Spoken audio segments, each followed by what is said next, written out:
All right, Garrett Blevins here with Form Assessment Saturday number 10. I keep getting the numbers wrong on these, but I think I'm right this week.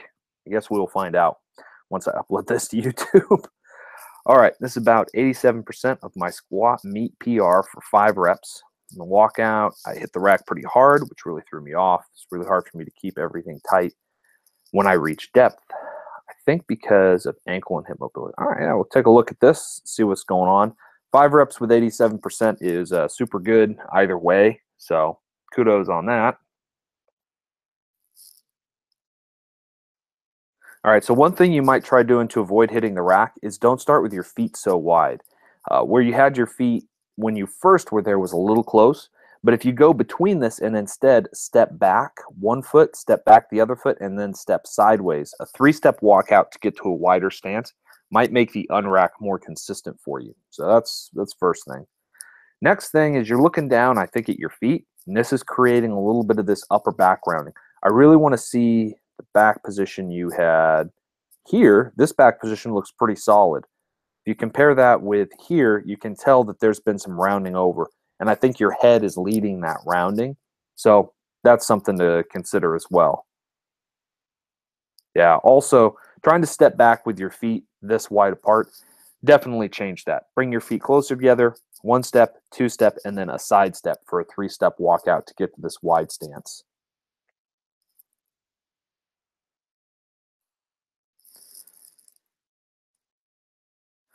So one of the things I'm noticing here is, you don't have a lot of forward knee travel in your squat. So it could be some ankle mobility stuff that's making it tough for you when you hit depth. Also, you have a very wide stance, which could be the reason why your knees aren't going forward is because your hip is a limiting factor, in which case narrowing up your stance a little bit and seeing if your knee can travel forward more is something you could look into.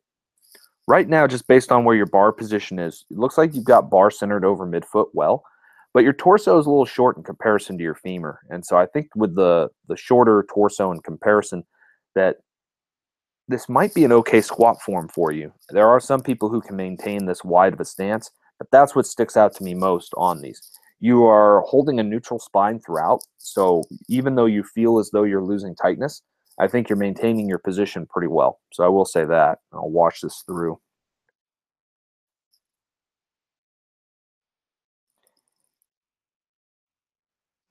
Here, I think you may want to move your belt up a little bit in the front. You've got a lot of space here at the end, and I think one of the biggest things, which is quite common, is the bracing is just a little bit lacking in between reps. Your first rep was pretty good. Your back position has restored itself at this point. It's no longer in that rounded over position that it was for the first rep. However, you seem to be losing your ability to brace and expand your abs and your belly in general in a 360-degree manner. And it looks like you're getting less and less bracing. If you lose your bracing, you're going to have that feeling of looseness in the bottom of the squat because you've not supported yourself by really creating that tension with your lungs. Obviously, for those of you who don't know it, when you're breathing diaphragmatically, it doesn't mean that the air is actually coming all the way down here. What it means is you're expanding your lungs, and that's pushing other organs and things and creating pressure. And that's why you get this expansion down here. It's not as though the air is actually there, but we talk about it as taking your air deep, just so you know your lungs are not all the way down here as well. But that aside, I think that's something that's lacking, and I think that's where you're getting some of the English here. Your spine is staying pretty good up until that last little bit. And again, I think your stance width might have something to do with that. I would try narrowing your stance. I definitely would narrow your stance as you unrack the weight. And make sure your head position is more forward so you don't get that upper back rounding. All of those things can push your spine out of position so that you're having that posterior pelvic tilt. So work on those things. See if that helps relieve some of the posterior pelvic tilt you're getting on that last inch or so of your squat. I think bringing your stance in is going to be one of the best things to do. And also work on mobilizing your ankles a little bit if that's something you're concerned about, or take like a 2.5 or something, slide those under your heels, and see if you squat without any of the hip tilting and loss of tightness that you're getting in your squat. if it is the case, then you'll know that ankle mobility is your problem. But I get the feeling like it's more going to be hip structure. But overall, pretty decent, especially for such heavy weights in comparison to your previous backs. All right. This one has the video down here, so I'll just jump right down here. 3 rep max on deadlift. Notice I kicked the bar forward during the start. Low back rounding and okay, yeah. So let's take a look at the video. Probably can give you some advice on this.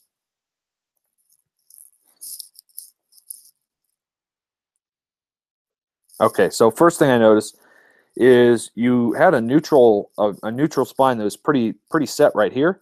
You get down to this point. At this point, you need to start bending your knees forward, because just watch your lower back here as you finish going down. Right here. Now you've put a round into your lower back. You need to be able to get into position and grab the bar with a flat back. I'm going to give that as the #1 advice to you to work on in your setup. Don't let your lower back round in your setup at all, because then if it rounds, well, you're now holding the bar in a more bound up position. You have to try to get this back to neutral. And my gut tells me that as you sink back, this round is going to become more pronounced. You're going to come off the floor pretty quick, and then lockout is going to be grindy on these because of this back. If you can get that back into position, I'll be impressed. But yeah, it's not going. So from the very beginning, you've already kind of set yourself up for failure. So what I want you to do when you're setting up, this back position looks great. Once you're here and you can't get your shoulders any lower without rounding and losing tightness right here, bend your knees. Bend your knees forward and get your hands down to the bar, and then come back up. Don't lose the tightness that you lose right there, because that's what set you up for failure. You never returned that back to a flat position. Even here, it's not flat anymore.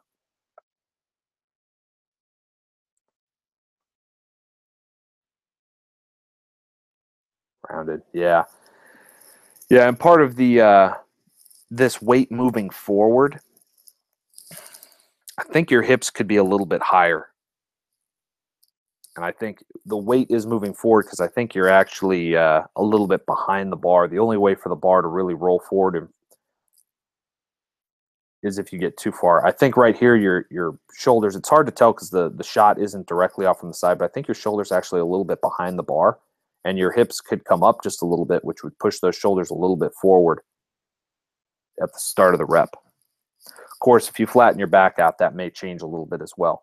But yeah, you just don't want to see this position. If this is a 3 rep max, this moves really well. So this is very lightweight, but you definitely want to address this issue before you continue increasing the weight. And again, you have to address it in your setup. I think you have the mobility probably to get there, but you just need to mentally have the awareness of this part of your back. Something that I have found helpful is if you have someone in the gym actually like slap you a little bit right here where this rounding occurs. So that will assist in muscle proprioception. You'll be able to feel that part of your body. It's the same reason I think knee sleeves help a lot of people so much in the squat. It's not that the knee sleeve is so compressive that it actually springs them out of the hole. Instead, it lets you be more aware of where your knees are during the lift because there's compression around it. So that's something you can use to cue this back and not have it round. But again, you need to address that in your setup. All right, Harley. Narrow squat. All right. Yeah, there's a what's the podcast? I have a podcast to recommend to all of you out there. Specifically one episode of it. I'm going to pull it up here real quick and give you the name of it. Taking note, and if you're interested on being honest and proper communication, I don't remember exactly what episode it was, but it's called Radical Candor. And check out that podcast, Taking Note. I think it's one of their earlier ones. Hold on here. Maybe I can pull this up. If I knew how to use iTunes correctly.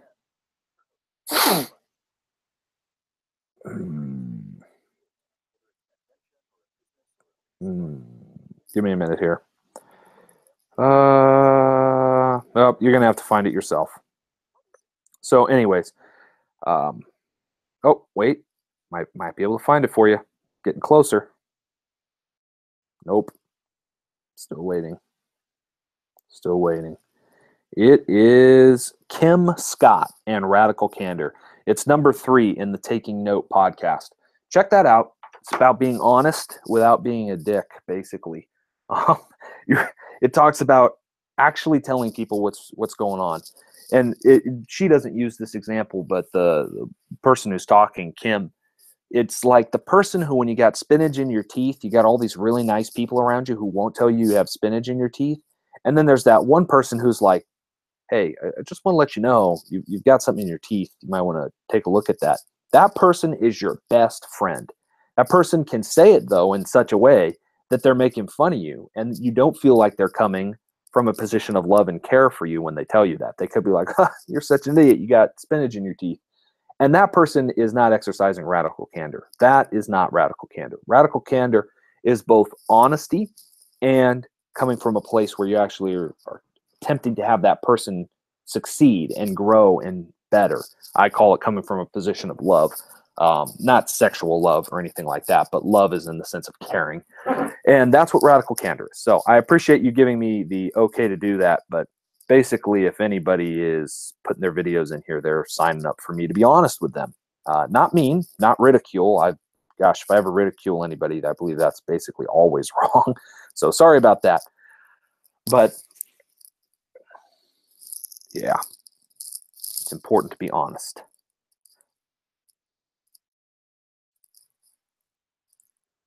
It is quite narrow. It's true. But at the same time, your frame in general is pretty narrow. If you look at your hips and everything, I mean, feet are basically, at least your toes are shoulder width apart.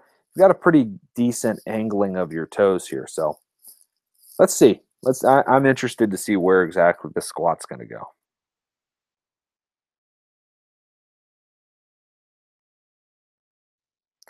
So if this feels strongest for you, this feels strongest for you. I think with this position, you could maybe bring your feet out a little bit. It would surprise me if this is actually the strongest position for you. But if this is where you feel strongest, this is where you feel strongest. I mean, there's nothing. I mean, you've got a great back angle here. The hips and the bar are rising together. This is a very solid squat.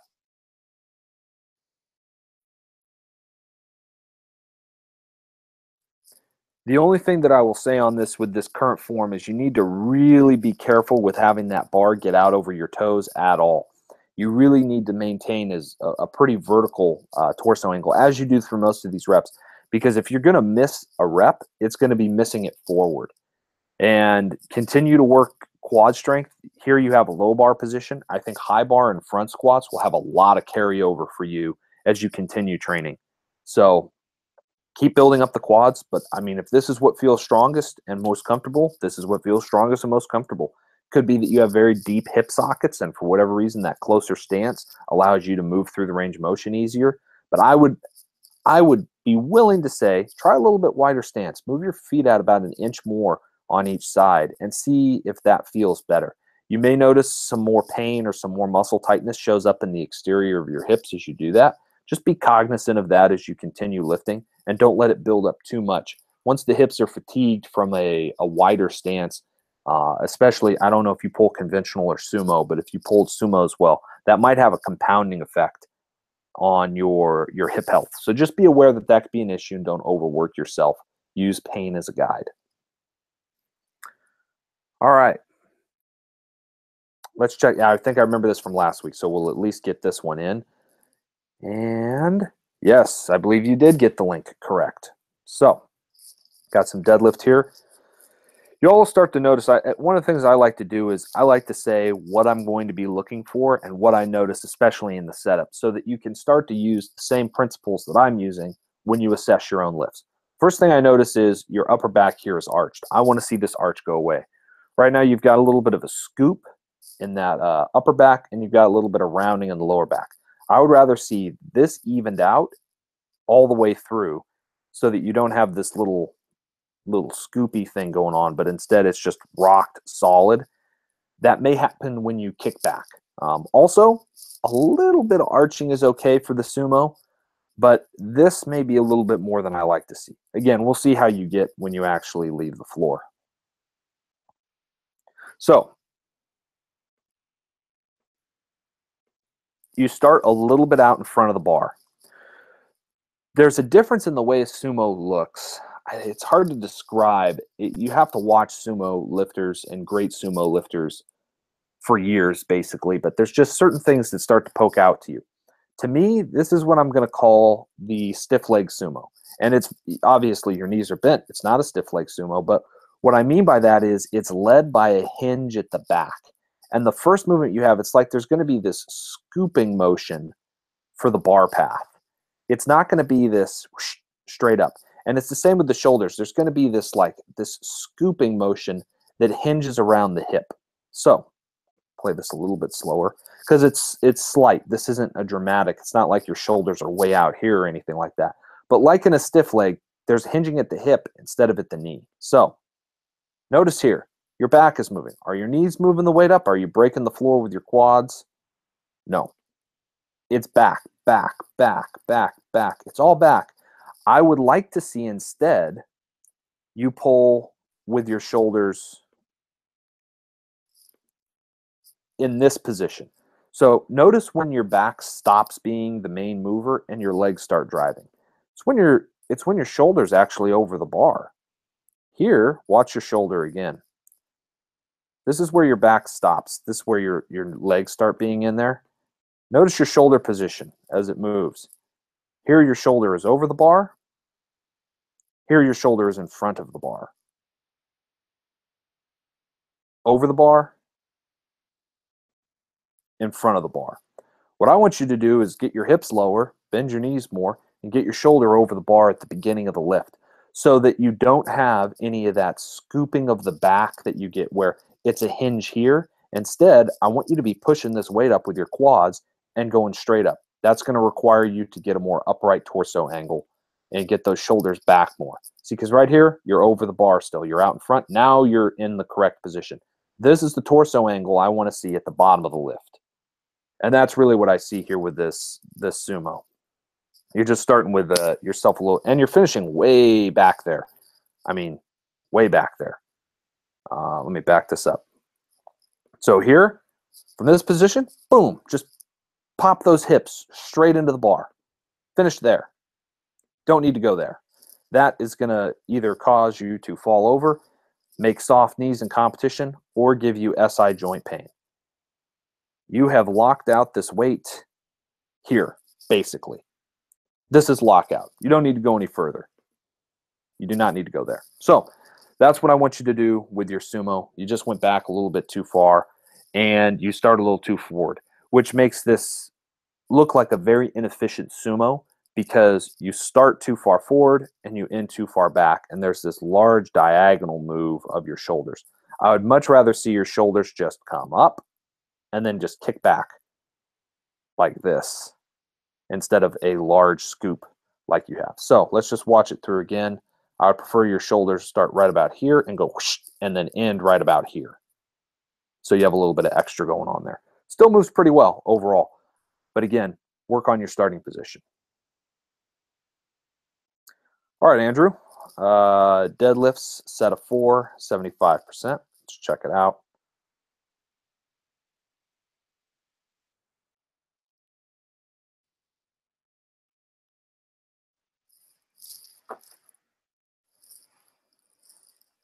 Okay. Starting position. It's hard to tell with this light. This light's like in the worst spot. It's really hard to tell if your back is flat here or not. I think I'm seeing a little bit of back rounding in your setup.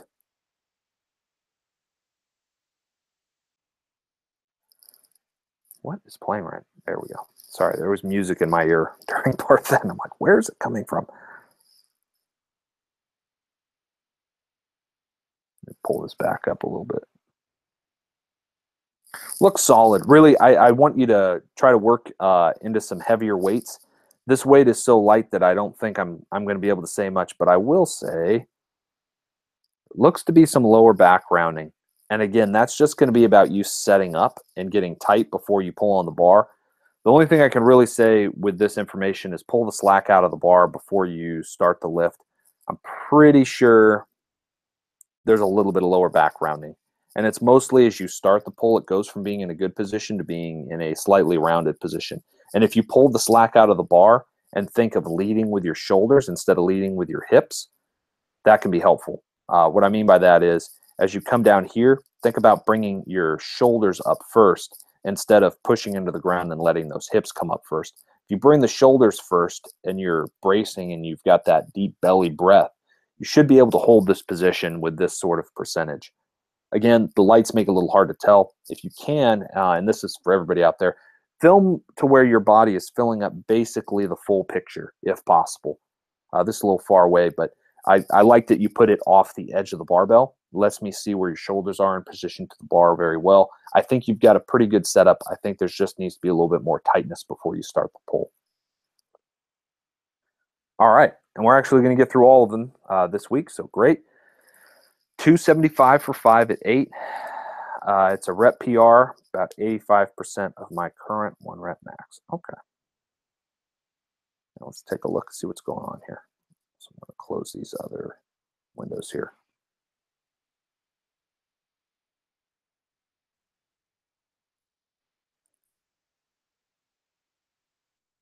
Okay. Head position's pretty good. That was an interesting step. I want to check your feet again. There's a quick 3-step. I like it. So I was talking about the 3-step earlier. This is a great 3-step. So feet are very close together under the shoulders. Steps, small step, larger step, side step, which is the correct 3 steps.